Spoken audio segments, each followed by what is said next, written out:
பழனிமலை முருகனுக்கு பண்டாரம் தேடி வரும்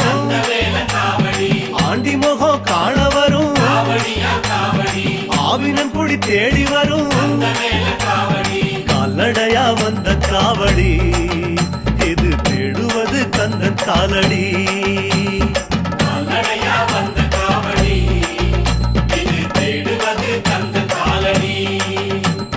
பழுத்த பழம் தேடுதப்பா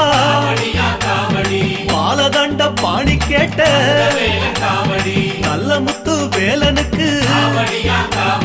ஞானப்பழம் கேட்டு வரும் கால்நடையா வந்த காவடி